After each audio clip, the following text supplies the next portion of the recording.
Hello everyone, welcome back to my channel. So today's video is about the work of art in the age of mechanical reproduction. ये जो work है ये Walter Benjamin का work है। वैसे ये English literature UGC net English literature में भी आए हैं, इसके कुछ क्वेश्चंस और आ सकते हैं। But at the same time ये लिटरेरी क्रिटिसिज्म का भी एक इम्पॉर्टेंट कॉन्सेप्ट है और कई कॉलेजेस में ये सिलेबस का भी पार्ट है। So do watch this video till the end and अगर आपको कोई और ऐसी वीडियोस चाहिए या कुछ ऐसे चाहिए, please to let me know in the comment section and I will make a video for them as well. सबसे पहले अगर इसको इंट्रोड्यूस करें तो ये ऐसे वॉल्टर बेंजामिन ने लिखा था इस ईयर में। बेसिकली इसमें एक कॉन्फ्लिक्ट देखते हैं हम जो कि आर्ट और टेक्नोलॉजी को कॉन्ट्रडिक्ट करती है। Basically there is a criticism of how technology has modified our thinking and perception of art, कि हर चीज़ डिजिटलाइज हो चुकी है। अर्लियर आर्ट वर्क्स जो थे वो बहुत ज़्यादा यूनिक थे, they used to represent a kind of culture, represent a kind of history, right. But अब जब से ये फोटोग्राफी एंड फिल्म हुई है we can say how the experience has entirely transformed. ठीक है। अब पर्टिकुलरली नेसेसरीली ये कहना कि ये ट्रांसफॉर्मेशन पॉजिटिव है या नेगेटिव है is not really fair. But at the end it is important to accept कि पहले जैसे आर्ट होता था जिसमें बहुत हिस्ट्री होती थी, इतनी सारी कॉपीज़ अवेलेबल नहीं होती थी, एक जो यूनिकनेस होती थी ना आर्ट की, वो अब काफ़ी ज़्यादा ट्रांसफॉर्म हो चुकी है।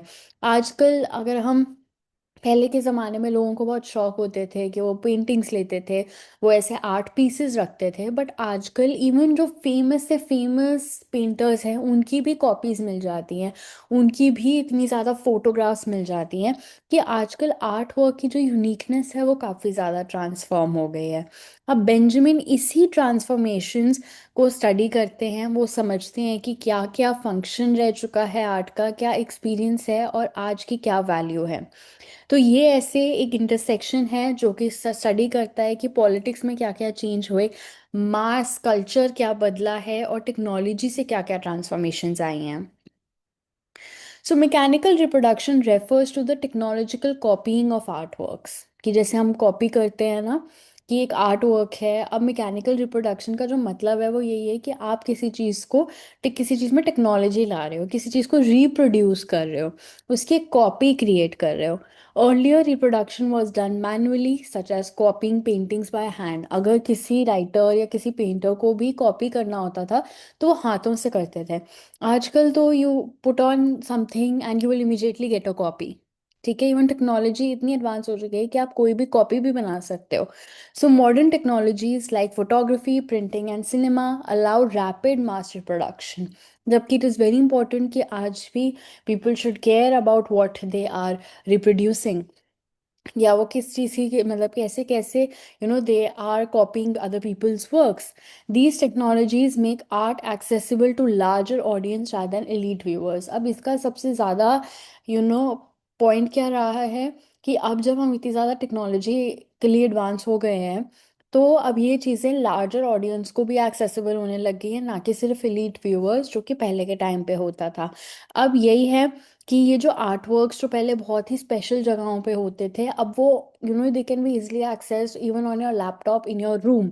एंड आर्ट अब क्या हो चुका है, वो मोबाइल हो चुका है, इट्स डिस्ट्रीब्यूटेबल, मतलब आर्ट कहीं से भी कहीं ट्रैवल कर सकता है। यहाँ पे आर्ट कोई देख रहा है, एक अनदर कॉन्टिनेंट में भी कोई वो सेम आर्ट डाउनलोड कर सकता है। इट हैज़ बिकम डिस्ट्रीब्यूटेबल, मास लोगों में आप एक आर्ट, एक पेंटिंग की पिक्चर डाल सकते हो एंड वाइडली कंज्यूमेबल, मतलब अलग अलग क्लास के लोग देख सकते हैं, ना कि सिर्फ एलीट। सो बेसिकली आर्ट अब बहुत ज़्यादा रिप्रोड्यूस होने लग गया है, बहुत ज़्यादा कॉपीज बनने लग गई हैं, किसकी वजह से, टेक्नोलॉजी की वजह से।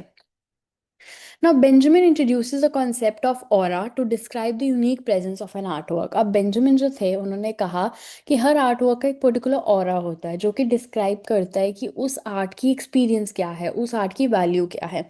Art aura refers to the authenticity, originality, and the historical presence of a work of art.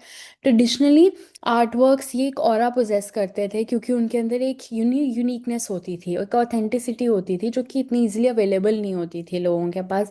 वो एक पर्टिकुलर हिस्ट्री का पार्ट थे, एक पर्टिकुलर प्लेस एंड मोमेंट का पार्ट थे। अब जो मैकेनिकल रिप्रोडक्शन हुई है उसने इसको कम्प्लीटली ट्रांसफॉर्म कर दिया है। अब आपके पास मल्टीपल कॉपीज आ गई हैं।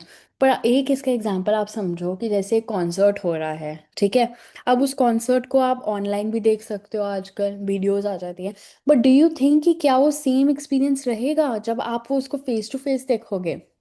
या अगर मान लो आपके पास कोई भी जैसे यू गोइंग टू डिज्नीलैंड, अब आप उस डिज्नीलैंड की फोटोज देख रहे हो और आप डिज्नीलैंड को एक्चुअली में एक्सपीरियंस कर रहे हो। So do you think that that technological reproduction can actually replace the original aura of that experience?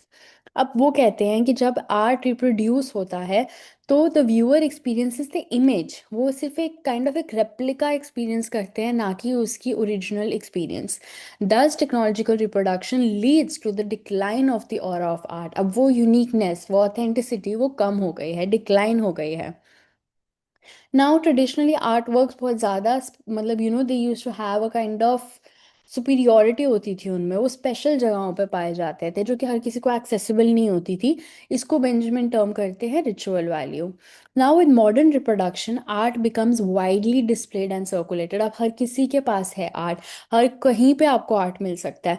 Its importance now lies in being seen by large audiences, specially through cinema and media. अब cinema and media में भी आप ये चीज़ें experience कर सकते हो। ये जो शिफ्ट है इसको बेंजामिन कहते हैं एग्जीबिशन वैल्यू, कि अब हर चीज़ कमोडिफाइड हो गई है, हर चीज़ की वैल्यू हो गई है, एग्जीबिशन हो गया है। सो मैकेनिकल रिप्रोडक्शन दस brings art into the sphere of mass culture, कि अब आर्ट एक ऐसी चीज़ है जो कि मास कल्चर का पार्ट बन चुका है। मास कल्चर मतलब something that can be experienced with everyone, something that is also kind of main stream. Film becomes the most significant modern art form because it reaches millions simultaneously. Film जो है इसका सबसे ज़्यादा prominent example है कि अब film बहुत ज़्यादा इजीली अलग अलग प्लेटफॉर्म्स पे आ गई है, आप कहीं से भी बैठ के देख सकते हो। Benjamin argues that reproduced art can have political power, but ये जो रिप्रोडक्शन है वो पॉलिटिकली बैक्ड भी है। ये कई बार कोई अथॉरिटेरियन प्रोपोगंडा होता है या कई बार एक पॉलिटिकल अवेयरनेस भी होती है। ही फेमसली कॉन्ट्रास्ट, ये अभी पॉलिटिसाइजेशन ऑफ आर्ट भी हो गया है। कि now art is not just something like that, but it can also represent ideas, it can also represent cultures. Thus, modern technology transforms art into a powerful social and political medium. अब मैं अगर पूरे इस ऐसे को summarise करूँ तो मैं ये बोलूँगी कि पहले वो आर्ट को डिस्क्राइब करते हैं कि कैसे आर्ट की एक यूनिक ऑरा होती है, जो कि उसकी ऑथेंटिसिटी होती है, उसकी ओरिजिनलिटी होती है, उसका एक स्पेशल एक्सपीरियंस होता है। बट अब कहीं जो टेक्नोलॉजी की वजह से अब उसकी कॉपीज बनने लग गई हैं, मल्टीपल कॉपीज की वजह से वो एक्सपीरियंस लॉस्ट हो चुका है। There is a decline in the aura of art. अब वो जो कॉपीज हैं चाहे वो एक्सेसिबल तो हैं, but they have also changed in their meanings, बहुत ज़्यादा सोशली कल्चरली पॉलिटिकली बैक्ड भी होती हैं। And the experience also varies now. So मैंने बहुत ही सिंपल लैंग्वेज में पूरा आपको जिस दिया है about this concept. And if you like this video please subscribe to the channel and thank you for watching.